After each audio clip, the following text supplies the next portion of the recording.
आपको एक बड़ी खबर बता दें। अमेरिका और इजराइल ने ईरान पर कुछ दिन पहले हमला किया था, जिसमें उन्होंने दावा किया था कि हमने ईरान के न्यूक्लियर साइट्स को तबाह कर दिया है, बहुत ज़्यादा नुकसान कर दिया, मतलब तबाही कर दिया, ख़त्म कर दिया हमने। ये अमेरिका और इजराइल ने दावा किया था, चूँकि उन्होंने स्ट्राइक किया भी था तेहरान पर। तेहरान के जो न्यूक्लियर साइट है, जो वहाँ पे वहाँ ईरान के न्यूक्लियर एटम जहाँ की प्रक्रिया होती है, उसे तबाह कर दिया गया था, ख़त्म कर दिया गया था ईरान और इजराइल के द्वारा हमला करने पर। अब जो IAEA है, इंटरनेशनल एटम एनर्जी एजेंसी, उन्होंने दावा किया है कि अमेरिका और इजराइल ने जो ईरान पर हमला किया, तेहरान के न्यूक्लियर साइट्स पर, जो उन्होंने दावा किया कि हमने ईरान के न्यूक्लियर साइट्स को तबाह कर दिया, तो ये बिल्कुल गलत है। बिल्कुल पूरी तरह से ख़त्म नहीं किया गया है और ईरान की न्यूक्लियर साइट्स को कोई ज़्यादा नुकसान नहीं पहुंचा। ये IAEA का कहना है, इंटरनेशनल एटम एनर्जी एजेंसी का। कह रहे हैं कि हाँ, नुकसान हुआ है,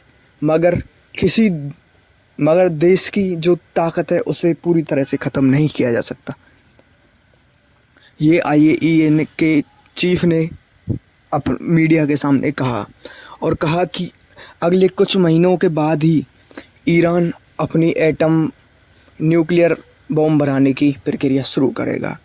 और अभी से ही ईरान ने यूरेनियम की खोज चालू कर दी है। यूरेनियम का वो भंडार कर रहा है ईरान।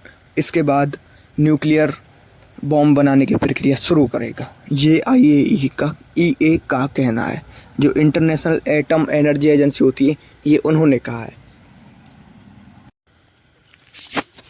पर अब सवाल ये है कि ईरान ने जो प्रक्रिया चालू करने वाला है अपने न्यूक्लियर बॉम्ब बनाने की, एटम बॉम्ब बनाने की, इसको रोकने के लिए अमेरिका पूरी तरह से अपनी कोशिश करेगा और कर भी रहा है। और अमेरिका और इजराइल के कुछ एजेंसियां ये पता लगाने में लगी हुई हैं कि ईरान ने जो 400 किलोग्राम यूरेनियम रखा हुआ है, वो कौन सी सेफ जगह पे रखा हुआ है वो। और ईरान के लिए इतना आसान नहीं होने वाला न्यूक्लियर बॉम्ब बनाना, एटम बॉम्ब बनाना, क्योंकि इसके लिए टेक्निक्स की ज़रूरत होती है, बहुत ज़्यादा तकनीक की ज़रूरत होती है। एक तकनीकी प्रक्रिया के द्वारा ही बनाया जाता है, जो कि ईरान के पास नहीं है। इसके लिए इसे दूसरे देशों पर निर्भर होना पड़ता है। दूसरे देशों पर ये इस टेक्निक के लिए निर्भर है, तकनीक के लिए निर्भर है। अब इससे सबसे बड़ा खतरा है मध्य पूर्व के देशों को। मध्य पूर्व के देशों में तनाव बढ़ सकता है अगर ईरान ने एटम बम बना लिए तो।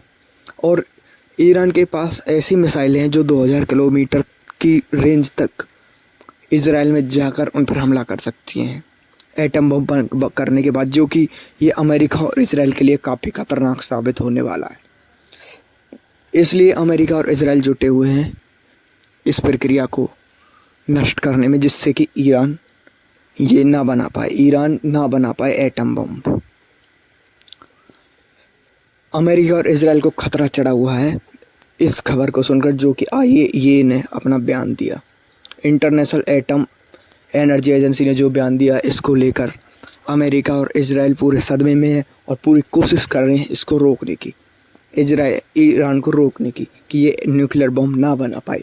और अमेरिका और इजराइल ये दावा कर रहे हैं कि अगर उन्हें पता चलता कि उन्होंने यूरेनियम कहाँ रखा हुआ है, तो वो उस जगह को नष्ट कर देंगे। और इसमें किसी भी जान माल की हानि होगी तो इसके लिए अमेरिका और इजराइल कोई जिम्मेदार नहीं होंगे। ये अमेरिका और इजराइल के मिनिस्टर ने कुछ बयानों में कह दिया है साफ साफ। तो इस मामले को लेकर हम आपको और जानकारी देते रहेंगे। मिलते हैं एक और नई वीडियो में एक और नई जानकारी के साथ, आपके साथ अन्य न्यूज़। धन्यवाद।